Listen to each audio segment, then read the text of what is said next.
पाप की कमाई खाने वाले से भगवान ब्याज सहित कैसे वसूलते हैं। दोस्तों, आज की वीडियो बहुत ही ज्ञानवर्धक है।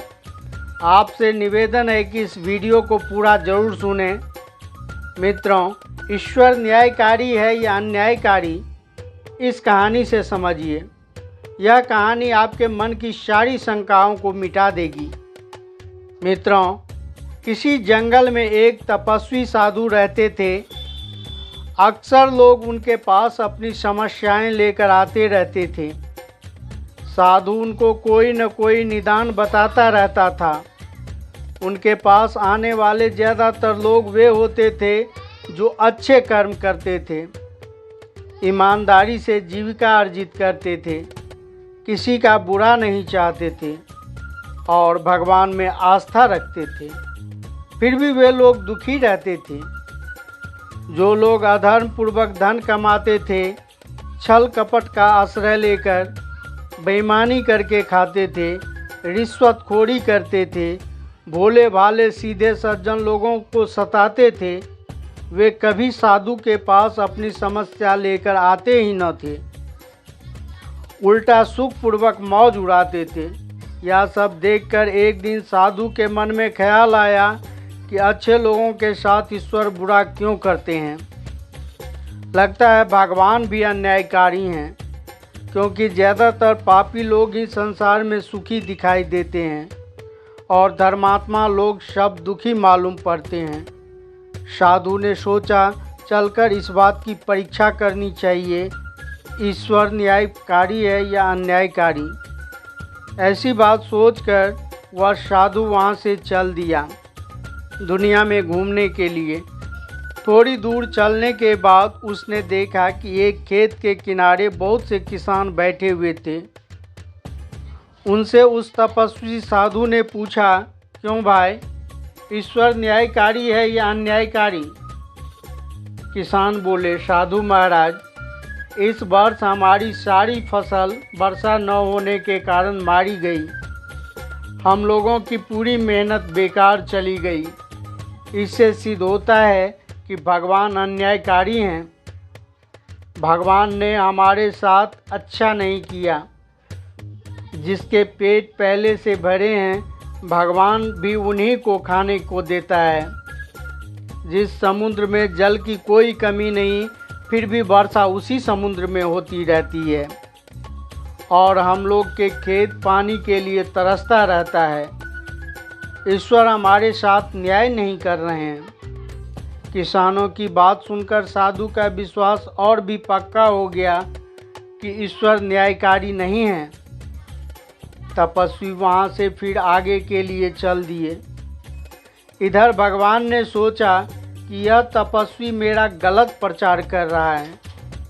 वे यदि दुनिया को बताएगा कि मैं न्यायकारी नहीं हूँ, तो जो भी मेरे भक्त हैं, मुझ पर भरोसा करते हैं, वे भी यही मानने लगेंगे। पर इसे कौन बताए कि मैं कभी भी किसी के साथ अन्याय नहीं करता हूँ। मैं सबके साथ न्याय करता हूँ। भगवान अपनी न्यायकारिता को दिखाने के लिए तुरंत एक युवक का रूप बनाकर उस तपस्वी साधु के पास पहुँच गए और बोले, हे साधु महाराज, लगता है आप देश विदेश की यात्रा पर जा रहे हैं। हम भी देशाटन करने के लिए जा रहे हैं। कोई एतराज़ न हो तो हम भी साथ चलें, क्योंकि कहते हैं एक से भले दो। मेरा आपका संग हो जाएगा तो बोलते बतियाते सफ़र आसान हो जाएगी। दोनों आदमी साथ साथ कुछ दिन तक विचरण करेंगे, फिर अपने अपने रास्ते चले जाएंगे। तपस्वी साधु ने भी सोचा, चलो ठीक ही कहता है, इसलिए साधु ने उसे अपने साथ कर लिया। अब तो भगवान और वह तपस्वी साधु आगे के लिए चल दिए। चलते चलते दोनों एक नगर में पहुँचे। वहाँ एक सेठ रहता था जो बहुत पैसे वाला था। दोनों ने उसी के घर पर रुकने का निश्चय किया। जब वे सेठ के द्वार पर पहुँचे और सेठ के घर रुकने का आग्रह किया, तो सेठ ने अतिथि समझकर दोनों को एक दूसरे मकान में ठहरा दिया। सोने चांदी के बर्तनों में उन्हें स्वादिष्ट भोजन कराया। भोजन करने के बाद वे दोनों आराम से सो गए। इधर जब सवेरा हुआ तो वे दोनों वहाँ से चलने को हुए। चलते समय उस युवक ने सोने का गिलास अपने बगल में दबा लिया और वहाँ से चलता बना। रास्ते में आगे जाकर तपस्वी ने देखा कि वह आदमी तो सेठ का सोने का गिलास चुरा लाया है। तपस्वी को उसका यह व्यवहार अच्छा नहीं लगा। तपस्वी उस युवक पर नाराज होता हुआ बोला, अबे धूर्त कहीं के, तू सेठ के घर से सोने का गिलास चुरा लाया है। सेठ ने हमारे साथ कौन सा बुरा काम किया था? यही कि हमें ठहरने को जगह दी, सोने चांदी के बर्तनों में उत्तम भोजन कराया। वास्तव में लोग सच ही कहते हैं, न्याय का तो जमाना ही नहीं रहा। युवक ने कुछ नहीं कहा, तपस्वी से क्षमा मांग लिया और आगे के लिए चल दिए। चलते चलते वे एक दूसरे गांव में पहुंचे। शाम हो चुकी थी। उन्होंने उसी गांव में रुकने का फैसला किया। उस गांव में एक कंजूस महाजन रहता था। वे दोनों उसी कंजूस के घर ठहर गए। पहले तो वह कंजूस ठहरने के लिए उसे जगह नहीं दे रहा था। जब उन्होंने ज़्यादा आग्रह किया तो उस कंजूस महाजन ने उसे एक टूटे फूटे घर में ठहरा दिया और रात्रि को उन्हें रूखा सूखा भोजन दे दिया। रात भर रुके और सवेरे चलने को जब तैयार हुए तो युवक ने वही सोने का गिलास निकालकर उस कंजूस महाजन को पकड़ा दिए। युवक का यह व्यवहार देखकर फिर तपस्वी नाराज होकर बोला, अरे मूर्ख आदमी, जिस सेठ ने हमें इज्जत सम्मान दिया उसके घर से तू सोने का गिलास चुरा लाया, और जिस कंजूस महाजन ने हमारी कोई इज्जत नहीं की उसे तूने सोने का गिलास दे दिया। यह कहाँ का न्याय है? अब मैं तुम्हारे साथ और आगे नहीं जा सकता। साधु को बिगड़ता देख भगवान बने युवक ने साधु महाराज को बहुत विनती की और कहा, तपस्वी महाराज, मेरी गलती को क्षमा करना। मैं ठहरा मूर्ख अज्ञानी, उल्टे सीधे काम मुझसे हो जाते हैं। क्षमा बरन को चाहिए, छोटन को उत्पात। मित्रों, साधु भी उनके मनाने से मान गया। सोचने लगा, चलो इतनी विनती कर रहा है तो साथ रहने देते हैं। अब फिर वे आगे को चल दिए। चलते चलते वे एक और गांव में पहुँचे। उस गांव में एक भगवान का भक्त रहता था। दोनों आदमी उसी के घर जाकर ठहर गए। उस भक्त ने उन दोनों की खूब सेवा की, स्वादिष्ट भोजन कराया और सोने के लिए उत्तम बिस्तर लगाए। सुबह जब वे चलने को हुए तो उसी आदमी का एक छोटा सा बालक खेलते खेलते उसके पास पहुंच गया। उस युवक ने क्या किया, उस बालक को गला दबाकर मार डाला और वहां से चलते बने। युवक का यह कृत्य देखकर साधु से रहा नहीं गया। वह बड़ा दुखी हुआ और कोशिश किया कि अब वह उसको साथ में नहीं रहने देगा। यह तो बाल हत्यारा है, ऐसे पापी के साथ रहकर मैं भी पाप का भागी बन जाऊंगा।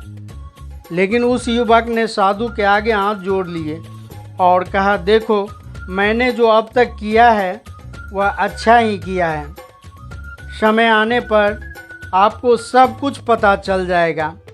बेचारा साधु चुप हो गया और फिर वे साथ साथ आगे को चल दिए। चलते चलते वे एक नदी किनारे पहुँचे। नदी किनारे एक झोपड़ी पड़ी हुई थी। गांव नदी के उस पार पहाड़ी पर बसा हुआ था। वे दोनों उसी झोपड़ी में जाकर ठहर गए। पहाड़ी के ऊपर बसे गांव में एक बड़ा धर्मात्मा साहूकार रहता था। वह साहूकार ने सुना कि नदी किनारे झोपड़ी में दो साधु आकर ठहर गए हैं, तो क्यों न उन्हें यहाँ बुलाकर मकान में ठहरने की व्यवस्था करा दी जाए। यही सोचकर साहूकार ने अपने एक नौकर को उन साधुओं को बुलाने के लिए भेजा। जब नौकर उन्हें बुलाने के लिए पहुंचा तो उसने सारी बात बताई कि हमारे मालिक साहब अपने घर में आपको ठहराने के लिए बुला रहे हैं। दोनों उसके साथ नौका पर बैठकर नदी पार करने लगे। नाव जब नदी के बीच धार में पहुंची तो साधु के साथ जो युवक था उस युवक ने साहूकार के नौकर को नदी में धकेल दिया। वह नौकर नदी में डूबकर मर गया। यह देखकर तपस्वी के क्रोध की सीमा न रही। वह उस युवक पर बुरी तरह भड़कने ही वाला था, पर उसने जैसे ही पीछे मुड़कर देखा तो वह युवक ही नहीं था। साधु बड़ा हैरान हुआ, क्यों उस युवक ने ऐसा क्यों किया और फिर वह कहाँ चला गया। मित्रों, जब साधु नदी के उस पार पहुंचा तो उसने देखा कि एक सफ़ेद दाढ़ी वाला आदमी खड़ा था। वह दाढ़ी वाला आदमी बोला, हे तपस्वी, क्या तुम जानना चाहते हो कि वह युवक कौन था और उसने यह सब क्यों किया? तो ध्यान देकर सुनो।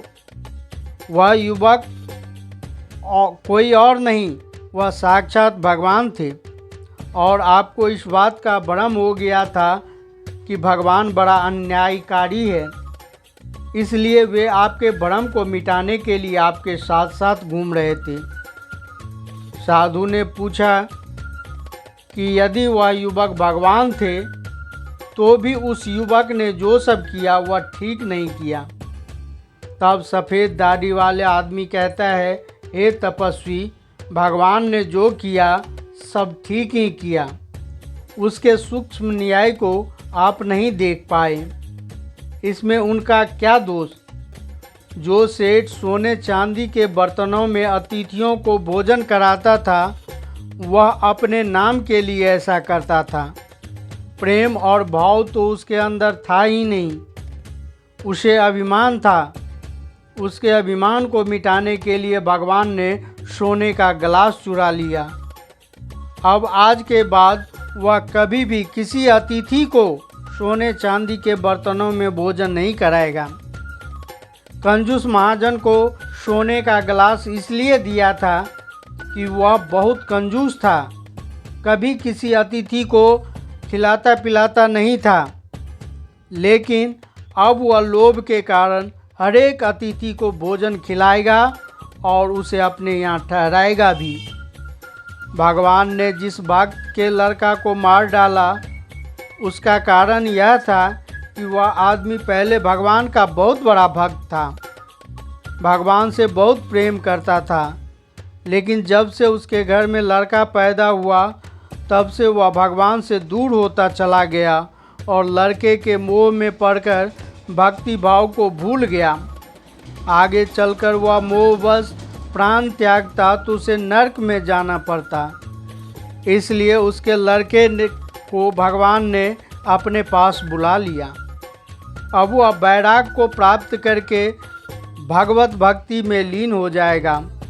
और उसके बाद भगवान ने जिस नौकर को नदी में फेंक दिया वह नौकर बड़ा ही दुष्ट और चोर था। उसका मालिक साहूकार बहुत ही सज्जन और धर्मात्मा व्यक्ति था। वह नौकर रोज उसके घर से चोरी करता था और अपने मालिक को जान से मारने की योजना बना रहा था।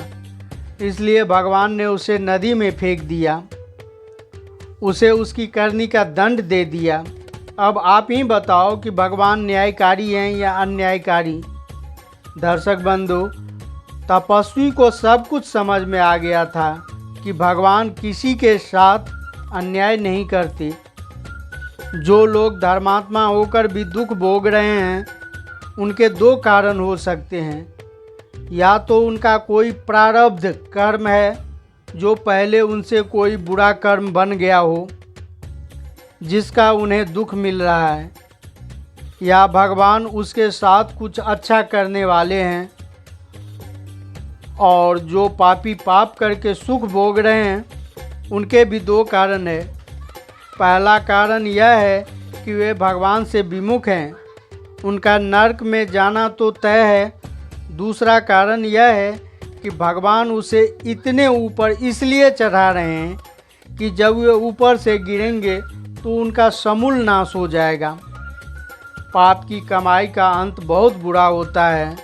वे अंदर से खोखले हो जाते हैं। उनकी पाप की कमाई का असर उनके आने वाले पीढ़ियों पर पड़ता है। उनकी औलाद बुरे रास्ते पर भटक जाते हैं। उनका नैतिक पतन हो जाता है। उनके बुरे कर्म का प्रभाव उनकी कई पीढ़ियां भोगती है। मानसिक तनाव उन्हें घेरे रखता है। घर में कभी सुख शांति नहीं रहती। हमेशा क्लेश मचा रहता है। दाढ़ी वाले आदमी की बात सुनकर तपस्वी को सब समझ में आ गया था। अब वह भगवान पर पूर्ण विश्वास करके अपने आश्रम पर लौट आए और भगवान का चिंतन करने लगे। तो मित्रों, यह कहानी आपको कैसी लगी अपनी कीमती राय कमेंट में ज़रूर दीजिए। साथ ही वीडियो को लाइक, सब्सक्राइब तथा शेयर अवश्य कीजिए। मिलते हैं अगले वीडियो में एक नई ज्ञान चर्चा के साथ। वीडियो के अंत तक बने रहने के लिए धन्यवाद।